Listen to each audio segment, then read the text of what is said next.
Kioo cha hoja ambapo tunaangazia masuala ambayo yanakuhusu wewe mtazamaji na mwananchi hapo nje.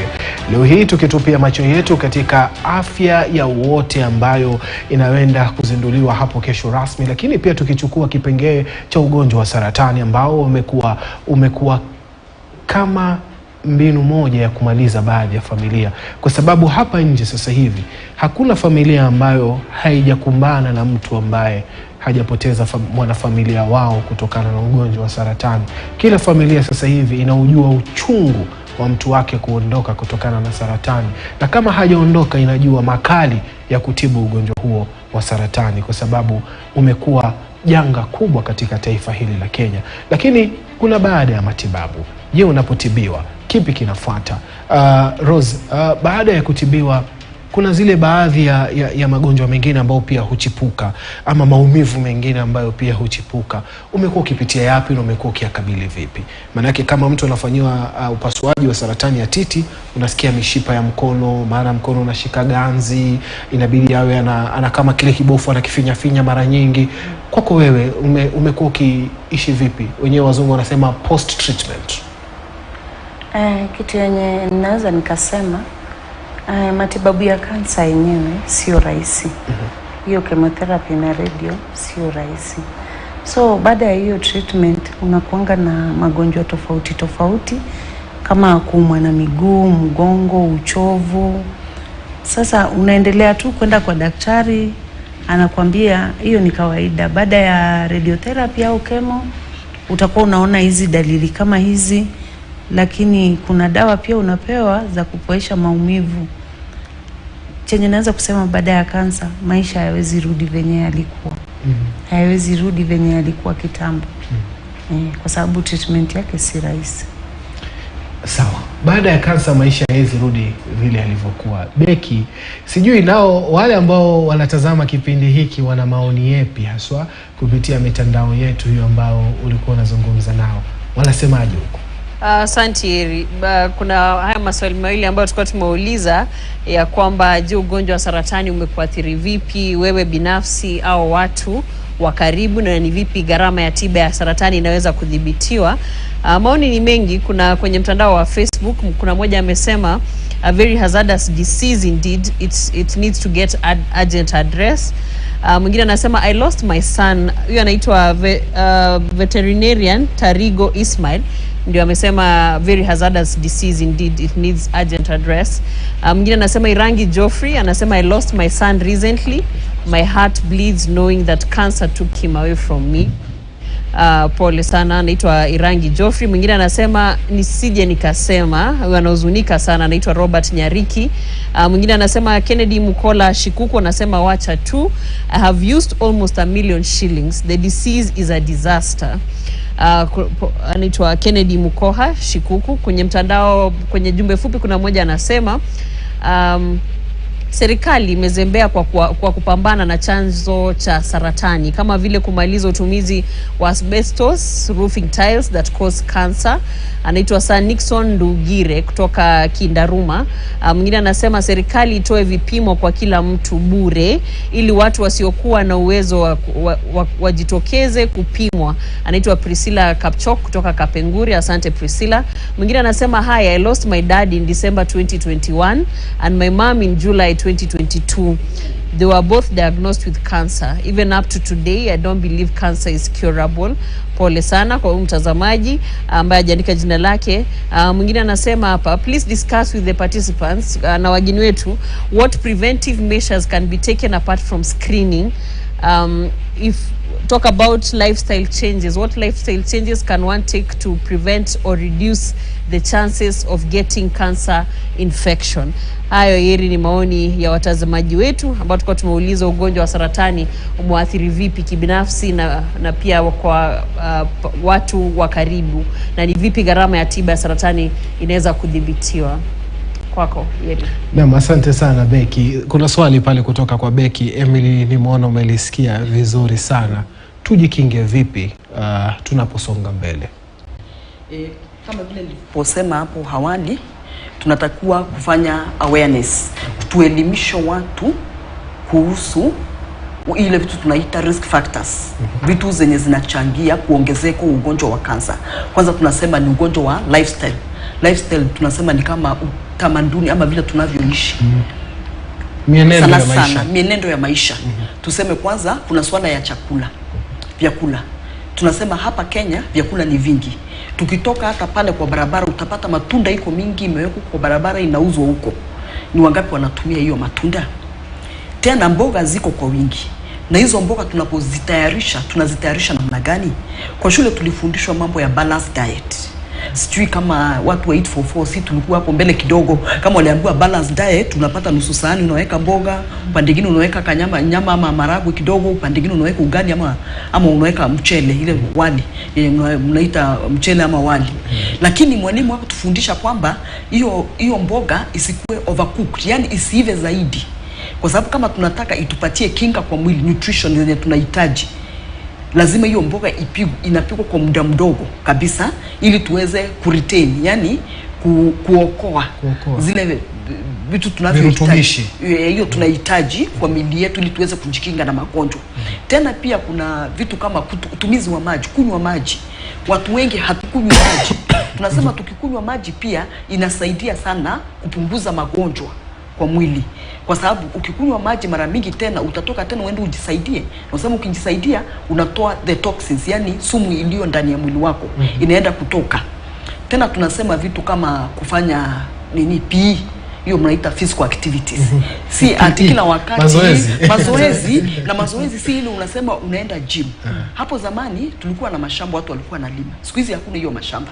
Lakini tunasema hata kama wewe mnashinda hapa kwa ofisini, unatoka hapo umechoka, huna wakati wa mazoezi.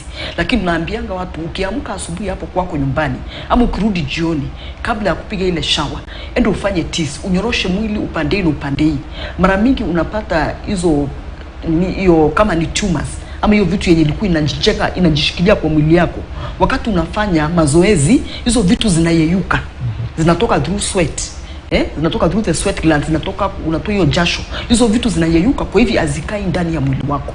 Kwa hivyo tukiangalia desturi za kujizuia na tuweze kufuatilia, hatusemi kabisa ati tutakuwa wagonjwa, lakini tutapunguza new infections, yani magonjwa mpya ama new infections kama ya ugonjwa kama saratani na magonjwa mengine. Na pia wakati tunapatwa na hiyo magonjwa, mwili itakuwa hapo na kinga ya kutosha ya kutuwezesha kupambana na ugonjwa ili tuweze kuachieve ile tunasema the intended cure, yani matibabu yenye tunatarajia. Tukipewa matibabu na daktari na tunakula vizuri, tunajiangalia vizuri, tunafuatilia maagizo ya dawa, pia tutaweza kufanya kuachieve kupata hiyo tiba yenye tunayohitaji.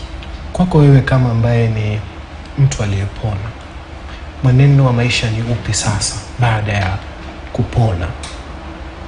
Mwenendo wa maisha, lifestyle ya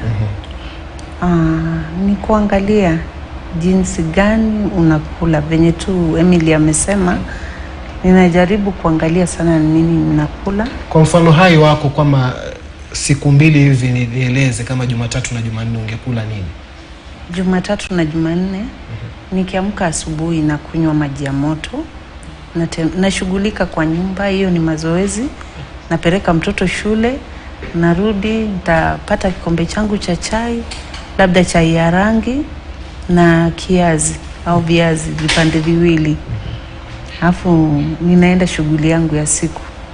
Nikirudi naweza kula ugali na mboga kwa wingi, labda na nyama kiasi. Baadaye nile fruits kama iko kitu chenye hatujui kwamba kuna mtu hata hiyo fruits kuipata. Hiyo balanced diet ni important. Lakini unapata ndio mtu apate hata kubalance chakula chenye anakula sio rahisi. Labda tu hiyo unga ndiye anafikiria apate, aweke chakula mezani, ugali mchana, jioni, hivyo. Lakini kitu chenye naweza kusema tuangalie venye tunakula. Mboga zenye tunakula ni zipi? Kwa sababu kwa sasa hivi mboga nyingi zimepandwa na chemical zinatuumiza. Kwa sababu hata kitambo kulikuwa na kansa. Tujiulize, mbona sasa hivi imekuwa nyingi hivi? Inaonekana sisi tunataka maisha ya haraka. nimeenda nimepata sukuma ile inametameta, hiyo ndio nachukua na kuja napika, lakini sijiulize hii sukuma imepandwa na nini na imekuzwa na nini. So mi najaribu kuangalia chenye nakula kadri ya uwezo wangu. Asante. Msukumo wako Emily unaotoa wapi wa kuhamasisha watu kuweza kufadhili watu katika adopt a patient, na wewe mwenyewe tu kusukuma msukumo wa kwamba lazima tuzingatie masuala ya afya? Ya kwamba mimi nilianzia nikiwa msichana mdogo, nikiwa darasa form 2. Nilikuwa na support au anaitwa vulnerable families, street children sana. Na nilikuwa sana na upendo wa kuelimisha ili waweze kujua kusoma, kama vile mimi nilikuwa naenda shuleni najua kusoma. Wengi wenye nilikuwa nao nikapata tena wako na magonjwa mingi sana. Nilipofuatilia kwanza nikapata ugonjwa yenye ilikuwa inasumbua, nile tumeongea mambo ya kifua kikuu. Ukipata mzazi amepata kifua kikuu, pengine hata huyo akiaga unapata tena baada ya muda kuna mwingine familia yako nayo. Nikaanza kufanya uchunguzi kujua ni kwa nini. Nikakuja kugundua watu wengi hawana elimu, hawaelewi hii ugonjwa, magonjwa yenye infectious ama hii magonjwa inatoka wapi. Nikaanza tena, unapata wengine walikuwa watu wenye mnakaa nao mpaka mnapendana. Sasa wakati mtu amegonjeka unapata tena gharama uende muangalie hospitali, unajaribu kutafuta pesa ya kumsaidia kulipa hospitali, inakuwa ngumu. Nikaanza kujiuliza maswali, tunawezaje kuzuia watu kugonjeka? Hapo ndio ile passion ndani yangu ilikuja. Tena sikuelezea, mimi naitwa Emily Masi Mkomunene. Hiyo huruma, hiyo jina yangu Masi ya huruma, nafikiri hata mama yangu aliponipa nikiwa mdogo aliona hiyo jina pia ikanipeleka na kuanga na huruma, sitaki kuona watu wakisumbuka. Na tena kwa sababu ninaelewa kwamba kila kitu iko na solution. Na vitu vyenye Mungu ametuumbia vinaweza kutusaidia ili tuweze kuwa na afya njema. Ndio najua vitu kama ni vyakula, mazingira bora, hiyo vitu yote. Na ndio maana nilisema nijitolee, nifundishe watu, niandike vitabu za kuwafundisha, nitolee huko na wafundisha watu. Tunashikana kwa support groups na kama dada yangu Rose nao wengine, sasa tuwasaidia kwa njia zote. Asante. Becky, mara yako ya mwisho labda umekula matunda ni lini Becky? Kwa leo asubuhi nilikula chungwa. Hauna uhakika? Kweli ndio uhakika. Nilikuwa jaribu kumbuka kama ilikuwa jana usiku ama leo asubuhi. Naam. Nilikula chungwa. Na wewe je, unakula matunda mara ngapi? Mimi napenda ndizi zaidi. Na asubuhi lakini. Hata hapa hivi kazini na kuona njugu tu. Kuna wawili ambao wameandika hapa kwenye mtandao wa Facebook. Ningependa kusoma jumbe zao kidogo tu. Kuna mmoja anasema hapa ya kwamba a cousin, huyu ni Shilingi Mohamed, anasema a cousin, 2 neighbors are gone and currently my friend's mom is in a critical condition. Mwingine anasema I lost my son. Huyu alikuwa tumesoma ujumbe wake, unaitwa Irangi Joffrey. Kwa hivyo ugonjwa yeye kama ulivyosema, kila familia, nikidhani kila mtu ana mtu mmoja ambaye anajua tu, ambaye labda amepoteza maisha yake ama anaugua ugonjwa wa saratani, na ni vema kwamba tuweze kujua ni vipi ambavyo tutaweza kupambana na janga hili. Suleiman, labda kwa kauli yako ya mwisho tukirudi kufunga kipindi hiki itakuwa ni ipi nasaha yako kwa mtazamaji Becky? Yangu kama nikidhani kuna nasikiza mafunzo ambayo tumepatiwa leo na Emily pia anapoongea kuhusu lifestyle. Hii ni lifestyle disease. Na ni zile exercises, nikidhani tukiambiwa tunaona kama tunachukulia kwa mzaha, lakini niliposikiza hata yule dada mwingine wakati anasema ya kwamba yeye ndio ambacho amepitia, amepata saratani na kupona, hivyo akiishi maisha hivi sasa kama amepata second anachukua very deliberately na anafanya mazoezi. Kwa hivyo ni kwamba tuweze kutilia maanani yale ambayo tunaambiwa, tuangalie tu vile ambavyo tunaishi, vyakula ambavyo tunakula. Kuna maziwa ambayo sijui kama umeona hii Suleiman, ukiangalia maziwa siku hizi yakiharibika hayaachani. Unajua kitambo yalikuwa yanachanganisha maji sijui na ile cream hivi sasa kuna very thick substance ambayo Sijui nini ambacho kinaendelea, inaogofya sana. Sijui kama pia hiyo ina contribute kwa kansa, lakini vizuri ya kwamba tule vyakula ambavyo ni vya afya. Itabidi tuanze kufuga ng'ombe wetu na sijui Nairobi tutaweka wapi. Kauli yako ya mwisho ukifunga kipindi hiki kwa dakika moja, Rose. Okay, kauli yangu ya mwisho kwanza ni kwa mwananchi yoyote kwamba kansa ni ukweli na iko na inaua na pia inapona. So ni sisi tuchukue jukumu letu wenyewe, usingoje ufikiwe uambiwe nenda ufanyiwe maybe pap smear, hizo test zote za kansa. Chukua jukumu wewe mwenyewe, uende hata kama ni mara moja kwa mwaka, uende uangaliwe. Wakati itapatikana early stage, matibabu ni rahisi na uponyaji huko tunaweza tukasema 80%. Na kwa upande wa serikali wanajaribu, lakini ombi langu pia kama ingewezekana huu ugonjwa wa saratani ungepitishwa kama national disaster, kwa sababu kuna watu kule chini wanaumia, hawezi jilipia hata hiyo NHIF, hawajui wataanzia wapi, wataelekea wapi. Nadhani ikiwa hivyo tutasaidia maisha ya watu wengi. Naam. Asante.